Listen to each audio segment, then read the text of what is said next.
Halo Sobat Investor, selamat datang di Podcast 4% dan di channel Dodi Bicara Investasi. Di video ini saya akan membahas beberapa pertanyaan-pertanyaan yang masuk ya, karena hari ini ada satu kejadian, yaitu negara Rusia menyerang Ukraina yang menyebabkan investasi rata-rata di pasar saham itu pada turun semua ya. Sebagai contoh, IHSG pada hari ini turun sampai lebih dari 1%, bursa-bursa dunia juga mengalami hal yang sama, dan beberapa investor pada bingung menanyakan kepada saya ya, enaknya seperti apa? Dan kalau seandainya mau nabung pun nabungnya di mana? Di sisi lain saya juga akan membahas beberapa pertanyaan-pertanyaan menarik yang masuk di kolom komentar saya ya dari video-video sebelumnya yang menurut saya menarik untuk saya bagikan kepada sobat investor sekalian.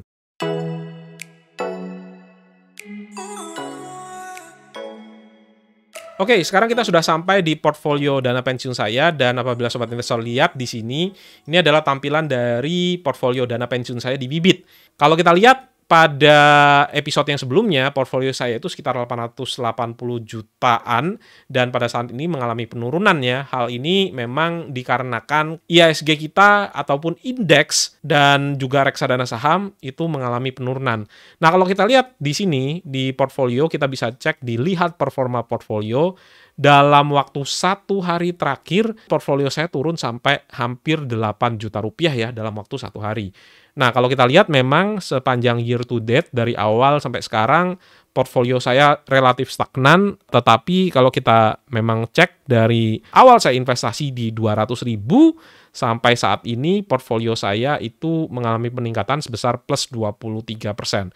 Ada dua portfolio di sini. Yang pertama adalah dana tabungan, isinya adalah obligasi ya, di mana saya juga sempat berinvestasi di obligasi negara retail ORI 021. Nah, untuk di dana pensiun, ini ada 6 produk ya yang terbagi menjadi 3, yaitu di pasar uang, kemudian ada di reksadana obligasi, dan juga ada di reksadana saham. Di mana target dana pensiun saya itu adalah 7,5 miliar ya. Saat ini sudah tercapai sampai 12%. Dan semoga saya tetap terus bisa investasi atau nabung rutin dan juga bisa tetap sharing pada sobat investor sekalian. Nah, kita mulai dari pasar uang. Untuk pasar uang sendiri, saya sempat melakukan switching dari Sukor Invest Money Market Fund ke Sukor Invest Stable Fund.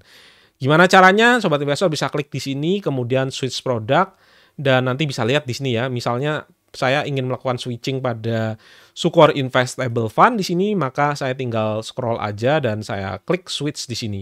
Kemudian kita masukkan PIN kita, dan switching sudah diproses. Nantinya kita akan switch. Kenapa kok saya putuskan untuk switch di Sukor Invest Money Market Fund ke Stable Fund? Karena memang returnnya itu lebih tinggi dan memang ini untuk dana pensiunnya. Jadi saya sebenarnya tidak sepenuhnya juga mengikuti profil risiko yang ada di dalam Robo, di mana profil risikonya 10 ya. Saya cenderung memasukkan uang saya di obligasi maupun di saham. Nah, kita akan coba kembali lagi ke portfolio saya di reksadana obligasi maupun di reksadana saham. Kalau kita lihat di sini di reksadana obligasi ada 3, yaitu Majori Sukuk Negara Indonesia, kemudian ada ABF Indonesia Bond Index Fund, dan Sukor Invest Stable Fund. Nah, untuk Majori Sukuk ini semuanya dapat dari cashback ya. Jadi ini sebenarnya bukan obligasi yang saya pilih. Kemudian ABF Indonesia Fund ini adalah obligasi pertama kali saya investasi di awal-awal ya, 2019-2020. Makanya keuntungannya sudah mencapai 13,9%. Dan kalau saya sekarang ini melakukan top up untuk reksadana saya, maka akan banyak masuk ke Sukor Invest Stable Fund. Oke, kita akan kembali lagi ke portfolio saya di reksadana saham.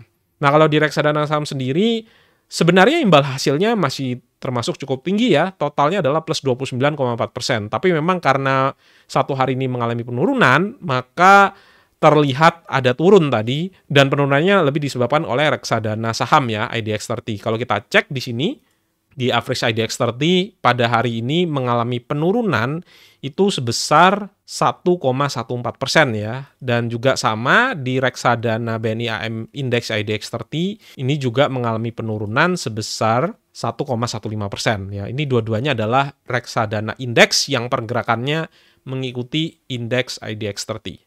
Oke, kalau kita coba mau lihat, penurunan hari ini lebih disebabkan karena terjadinya perang antara Rusia dan Ukraina. Memang dalam beberapa bulan terakhir ini terjadi tensi yang cukup tinggi ya antara negara Rusia dan negara Ukraina. Dan memang kalau kita lihat di headline-nya adalah Rusia umumkan perang, kota-kota besar Ukraina langsung dihantam ledakan.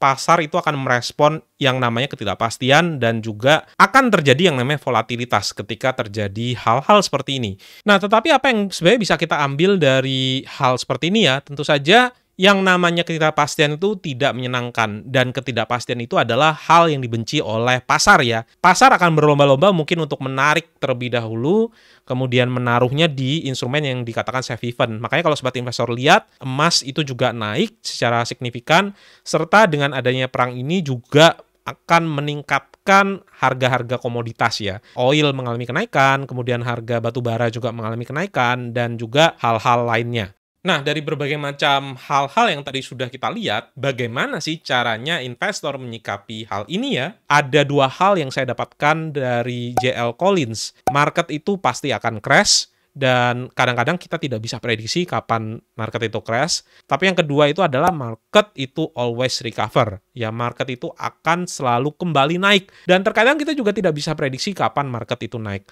Ada satu tendensi ya bagi kita untuk kita misalnya keluar terlebih dahulu, kemudian kita coba masuk di bawah.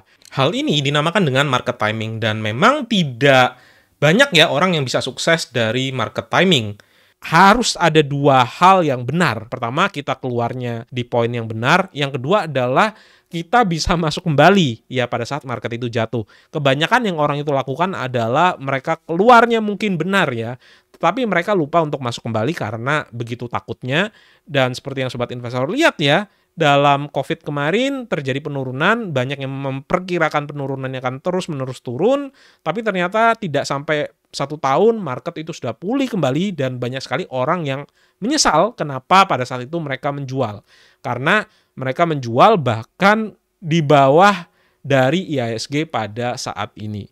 Apakah kita itu mau hidup untuk memprediksi pergerakan pasar, ataukah kita ingin yang santai-santai saja? Oke, sekarang kita akan coba bacakan beberapa pertanyaan-pertanyaan yang cukup menarik dari sobat investor sekalian ya. Oke, pertanyaan pertama dari kru Jabotabek. SBN terhubung dengan Stockbit, haruskah deposit ke Stockbit tersebut? Nominal berapa depositnya? Izin tanya, Pak. Terima kasih. Dan bagi sobat investor yang ingin membeli SBN, yang sobat investor lakukan adalah cukup menghubungkan saja. Kalau seandainya masih belum punya akun Stockbit ya, hubungkan Bibitnya dengan Stockbit, dan pembeliannya itu dilakukan dengan aplikasi Bibit. Dan saya sudah ada satu video yang menjelaskan tentang bagaimana caranya saya beli dari awal saya mengklik ya sampai saya melakukan check out atau pembelian. Dan pembeliannya itu kita lakukan biasanya dengan M-Banking, bukan dengan kita deposit ke Stockbit ya. Cukup sobat investor ikuti aja langkah-langkahnya ya, nanti akan bisa terbeli. Pertanyaan berikutnya datang dari Eben Silaban. Permisi Bang, mau tanya, saya kan beli reksadana saham, terus besok saya cek sudah naik 1,3%, sekitar 23.000. Apakah lebih baik untuk tetap disimpan atau ditarik, mengingat kedepannya bisa turun lagi? Nah, ini pertanyaan yang menurut saya agak sedikit unik ya. Kalau seandainya investasi di reksadana saham, tetapi tidak siap uangnya turun, berarti Anda sedang berinvestasi di instrumen yang salah. Ketika investasi di saham, 99%, baik di saham individual maupun di reksadana saham, itu investasinya pasti turun. Jadi bagi yang tidak punya mindset untuk jangka panjang, ya sebaiknya jangan investasi di reksadana saham ya, karena 99% kecuali kalau kita beli di bottom, pasti investasi kita akan turun terlebih dahulu. Pertanyaan dari Iceberg Nero 1. Mas, mau lanjut pembahasan kemarin yang saya tanya tentang 4 bank bisa DCA atau tidak. Menurut pendapat dari Mas, kan belum pernah nyoba ya. Kalau gitu saya ada dana setiap bulan 5 juta. Gimana kalau mau membeli saham yang sama tetapi harga terus naik? Atau harus lamsam langsung di suatu saham? Ini bertepatan dan judul video ya. Kalau pemula kan belum tentu banyak duitnya. Oke, ini kita bicara tentang strategi investasi di saham. Kalau strategi investasi di saham, tentu saja harapan kita adalah kita bisa mengalahkan pasar. Dan kalau seandainya kita ingin mengalahkan pasar, tentu saja kita harus punya satu strategi yang kita yakini akan bisa mengalahkan pasar. Apapun strategi itu ya. Kalau saya pribadi, saya yakin dengan strategi yaitu value investing, membeli saham yang kualitasnya bagus di harga yang murah. Nah, tentu saja ketika kita DCA dari suatu saham, kita dipaksa dengan strategi DCA tersebut untuk membeli saham-saham tersebut apapun harganya. Mau mahal, Mau murah, mau lebih mahal lagi, kita dipaksa untuk membeli harganya. Nah, ini sangat bertentangan dengan strategi value investing, di mana kalau value investing itu kalau ya mahal ya kita tidak akan melakukan pembelian. Menurut saya DCA itu lebih cocok kalau kita belikan di reksadana indeks karena isinya adalah 30 saham. DCA itu teman baik dari diversifikasi. Tetapi kalau seandainya kita ingin investasi di saham sendiri, tentu saja kita, kalau menurut saya pribadi ya, tidak cocok memakai cara DCA. Kecuali kalau memang sobat investor tidak terlalu peduli dengan return-nya ya. Kalau seandainya return-nya itu ternyata di bawah dari indeks, tidak masalah, maka ya tidak apa-apa. Nah, masalahnya kita bisa ambil contoh ya, beberapa perusahaan-perusahaan bagus, kalau dibeli di harga yang mahal, itu belum tentu bisa menjadi investasi yang bagus. Ingat ya, perusahaan yang fundamentalnya bagus, kalau dibeli di harga yang mahal, bukan investasi yang bagus. Saya ambil contoh misalnya Kalbe Farma ya, dalam 3-5 tahun terakhir ini labanya mengalami peningkatan. Bahkan pada saat pandemi kemarin, Kalbe Farma adalah salah satu perusahaan yang tidak mengalami goncangan sama sekali.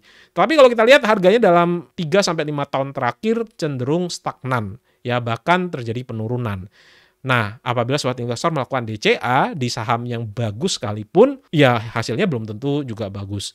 Yang kedua adalah misalnya Unilever ya, sobat investor tahun 2017-2018 beli pada saat PE ratio-nya 50 kali, dan ternyata growth-nya mengalami penurunan, saham yang dihargai di PE 50 kali bisa saja sekarang turun dihargai hanya di PE 20 kali.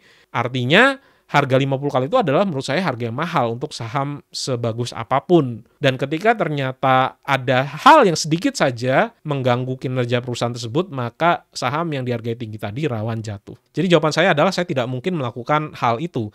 Kalau saya ditanya hal yang tidak mungkin saya lakukan, ya tentu saya tidak bisa memberikan jawaban.